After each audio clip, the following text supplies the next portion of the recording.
My name is Tim Halloran, and this is a weekly astrology forecast. It's the first week of September, and today is Wednesday the 4th. It's roughly noontime. The moon has just entered Virgo, and the sun is in an opposition to Chiron.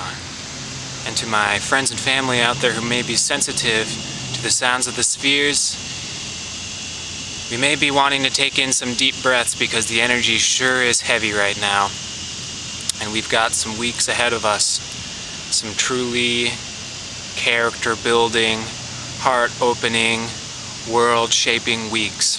So I'll quickly go through some aspects, talk about the astrology for this week, and then get more into the story of what's going on right now, since the story is very direct and very potent in my opinion. And we're dealing with some forces right now, some forces that are really going to be themes not just of this period that we're in, but also I think of our entire lives as we confront and fall into our roles of healing and repairing the problems of this time. Okay, so we have a new moon tomorrow at 13 degrees of Virgo, and that's going to be in opposition to Chiron. And a lot of what I talked about last week as far as the dynamic and the polarity between Virgo and Chiron, that theme is going to hold through this week and into the next couple weeks. But also I really want to talk about this new moon being a very important time of getting into our own issues, our own internal struggles, our wounds, and indeed our deeper story, which has yet to be told. So I thought 13 degrees of Virgo was an interesting degree, and I felt it might be appropriate to look up the Sabian symbol interpretation for this degree. The Sabian symbols were channeled by a psychic for each degree of the 360 degrees of the zodiac, just a simple phrase. And the phrase for 13 degrees of Virgo is an aristocratic family tree. An aristocratic family tree. And indeed, this new moon in Virgo, which is going to be opposing Chiron, I think is going to be setting the stage for the next 2 weeks. Until on the 19th of this month we will have a full moon in Pisces. So, as we all know, new moons are times for planting seeds and setting intentions.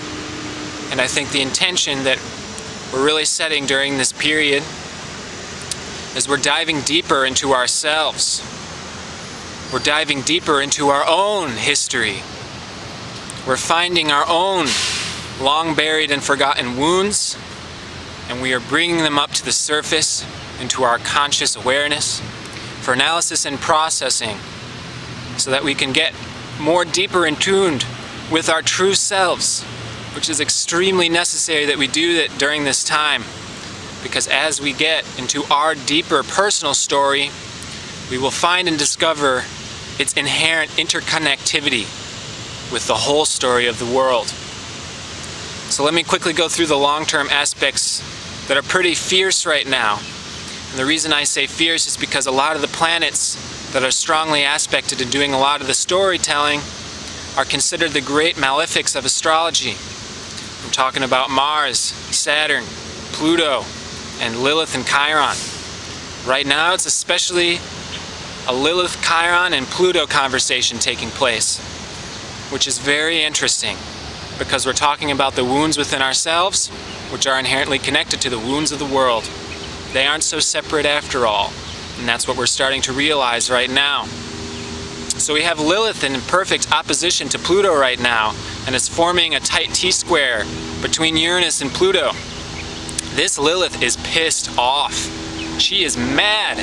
She is the true feminine energy that has been condemned, blasphemed, suppressed, tortured, stomped upon for the last 10,000 years. And this is not just another person's story. This is not just the past. This is not just another nation, a foreign nation, otherworldly problems. This is our situation as well. And Lilith has a personal story embedded in each of us as well. As we come to know how we have been condemned, we have been blasphemed, we have been tortured, suppressed, and stomped upon, we're realizing our interconnectivity with the world. And this is going to eventually lead us to the underlying theme of this time, which is the awakening of compassion. But the awakening of compassion does not come simply and easily and served on a golden platter, because compassion is such a highly earned thing, so that truly the most compassionate beings in the creation are the most supreme. So we have Lilith being angrily aspected, and we've got Saturn forming a closer conjunction with the North Node. We've got Pluto forming a tight sextile with the North Node. We've got Lilith in trine with the North Node. And then by the end of this week, we're having Saturn forming a square with Mars. That should be exact around Monday of next week.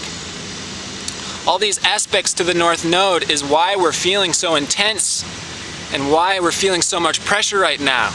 That's because there is a lot of pressure on the North Node, which is our destiny. Destiny is under pressure right now, and our destiny is being intensely formed and shaped right now. And very, very interestingly, the way we are forming our future and our destiny is through going back into the past and analyzing the aristocratic family tree. When one begins the spiritual path, and the spiritual path, I'd like to remind you, is not a religion, an organization, or even a particular form of practice. It is indeed the path that every human being is on. It is the path towards an open heart and compassion.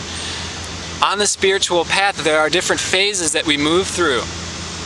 The first phase, it begins just as raw, blind faith and belief. And then we begin seeking as the second phase. We start seeking for tangible truth and experience. The next phase is we get some tangible experience and truth. And this is what I like to call the honeymoon phase, because it is often in this phase where people get very hung up on their particular way of doing things and connecting with the divine. But the next phase after this is when we begin to purify.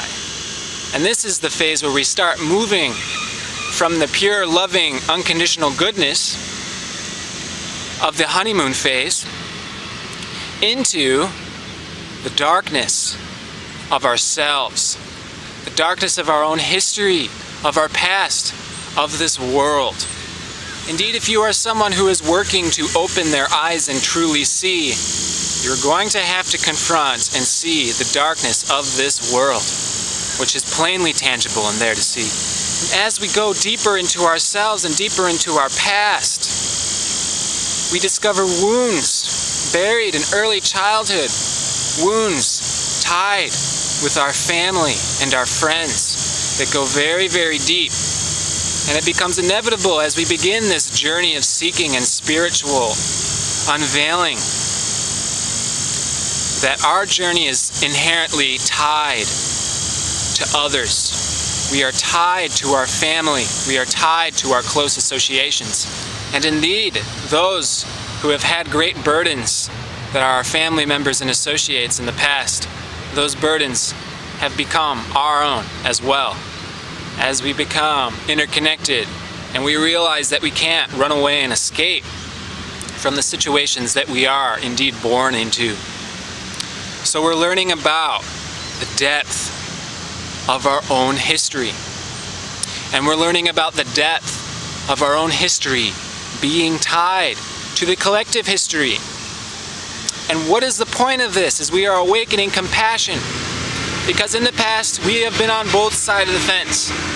We have been the offender and the offended. We have been the torturer and the tortured. We have been the person always getting parked next to what race? And as we look through all of these aspects, as we look through both the light and the dark together, and we look into our own story, which is ultimately a hero story, and ultimately has all these ups and downs, and all this light and all this darkness, we are beginning to realize the beauty in it, and the perfection in it. Even the so-called things, even the things that appear to be on the surface so-called problems and imperfections, You remember me last week talking about how we're beginning to discover our own imperfections, and then as we get deeper into our imperfections, those imperfections may not be so imperfect after all. But in order to make that realization, we must get deeply into them. We must submerge deeply in the darkness, in our wounds, in our shadows, if we ever want to know the depth of them, which ultimately ends up being beautiful. So this new moon in Virgo has everything to do with beauty. Virgo has very much to do with beauty. Virgo is very much the divine feminine. The Virgo form, which even in astrology is very misunderstood because it has been so suppressed and forgotten for tens of thousands of years. But Virgo has so much to do with beauty as much as Libra. Libra is apparently beautiful, but Virgo is inherently beautiful. Virgo gets the reputation as the perfectionist, and that is because Virgo is always striving to uncover and find the beauty in all things. She is looking for beauty in everything and trying to manifest it, which she does through finding that the beauty is in herself. Virgo is the perceiver of beauty, and she is also that beauty herself, although cloaked. This beauty that is always surrounding us, it is cloaked. It is cloaked under incredible defense mechanisms that we have built to keep that shadow from trickling in. But now it is the time for us to be taking that band-aid off and removing these defense mechanisms and allowing the darkness and the pain and the old wounds to resurface. That way we can see the beauty in these things. It is not our fault that we have built these defense mechanisms. It is not our fault that we seek out distractions to avoid the pain and confrontation of these wounds. That is because these wounds are significant. And the significance of these wounds are going to ultimately be profound. Ultimately be personal. And ultimately be extraordinarily beautiful. This is the kind of beauty that can only be touched upon by that kind of profound music that brings us on the verge of tears. That is the kind of beauty ultimately in life that we are discussing. And this is the kind of beauty that we are discovering as we plunge into ourselves and we discover our inherent interconnectivity with everything and awaken our own compassion, which is the feeling of the pain and suffering in this world, which then aspires the drive and passion to put an end to it.